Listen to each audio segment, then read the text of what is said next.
ಯಾವತ್ತೂ ಎಂಥ ಪ್ರಸಂಗ ಬಂದರೂ ನಮ್ಮ ಬದುಕು ಆ ನಿಷ್ಠೆಯಿಂದ ನಾವು ಬಸವಣ್ಣನವರ ತತ್ವಗಳನ್ನು, ಬಸವಣ್ಣವರು ಸಿದ್ಧಾಂತನ ಇವತ್ತಿಷ್ಟರ ಮಟ್ಟಿಗೆ ಬೆಳೀಲಿಕ್ಕೆ ಅದಕ್ಕೆ ದೊಡ್ಡ ಶಕ್ತಿ ಅಂದರೆ ಶರಣ ಸಂಕುಲ.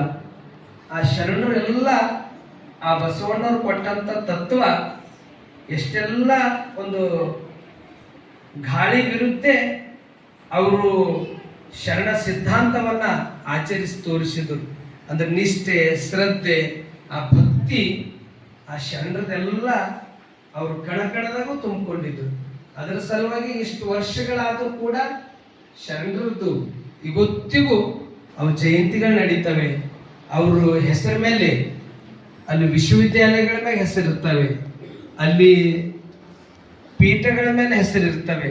ಅದಕ್ಕೆಲ್ಲ ಕಾರಣ ಅಂದ್ರೆ ಅವರು ಬಾಳಿ ಬದುಕಿದ್ದು. ಆ ಬದುಕೆ ಅವ್ರು ಇವತ್ತಿಗೂ ಅದು ಮಾದರಿ ಇದೆ.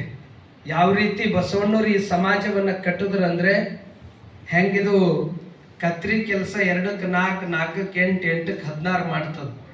ಸೂಜಿ ದಾರ ಕೆಲಸ ಅಂದ್ರೆ ಕೂಡಿಸ್ತಕ್ಕಂಥ ಕೆಲಸ ಮಾಡ್ತದೆ.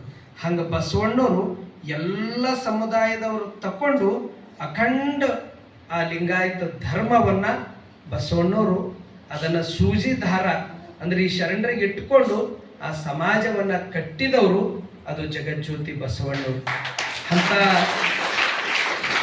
ಶರಣರು ಅವ್ರ ಬದುಕೆಲ್ಲ ಹೆಂಗಿತ್ತಂದ್ರೆ, ಅವರು ಹೊರಗೆ ನೋಡ್ಲಿಕ್ಕೆ ಅದು ಒಳಗೂ ಅವ್ರದ್ದು ಶ್ರೀಮಂತಿತ್ತು, ಹೊರಗೂ ಅವರು ಶ್ರೀಮಂತಿಕೆ ಇತ್ತು.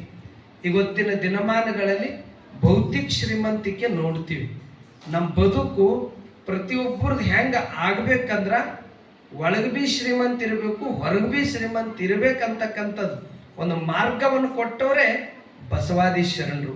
ಅದು ವಿಶೇಷವಾಗಿ ವೀರ ಗಣಾಚಾರ್ಯ ಅಂಬಿಗರ ಚೌಡಯ್ಯನವರು. ಅಂಥ ಬದುಕನ್ನ ನಮ್ಮ ಸುಂದರ ಮಾಡ್ಕೊಂಬ ಸಲುವಾಗಿ ಶರಣರು ಆ ತತ್ವಗಳನ್ನು, ವಿಚಾರಗಳನ್ನು ಅವರು ಇಡೀ ಎಲ್ಲರಿಗೂ ಅದೊಂದು ದಾರಿ ಹಾಕಿಕೊಟ್ಟಿದ್ದಾರೆ. ಅದನ್ನು ಇಟ್ಕೊಂಡು ನಾವು ನಡ್ಕೊಂಡಾಗ ನಮ್ಮ ಬದುಕು ಅದು ಶಾಂತಿ ಬದುಕಾಗ್ತದೆ, ಅದು ಸಮೃದ್ಧಿ ಬದುಕಾಗ್ತದೆ. ಅಂಥ ಬದುಕು ಎಲ್ಲರ ಆಗ್ಬೇಕನ್ನೋ ಸದುದ್ದೇಶ ಪರಮ ಪೂಜ್ಯರದಿದೆ. ಅದರ ಸಲುವಾಗಿ ಇವು ತಿಂಗಳ ಕಾರ್ಯಕ್ರಮಗಳು, ಇವು ಶರಣ ಸಂಗಮ ಇರ್ಬೋದು, ಶಿವಾನುಭವ ಗೋಷ್ಠಿ ಇರ್ಬೋದು. ಯಾಕಂದ್ರೆ ಸಂಸಾರ ಜೀವನದಾಗ ತಾಪತ್ರೆ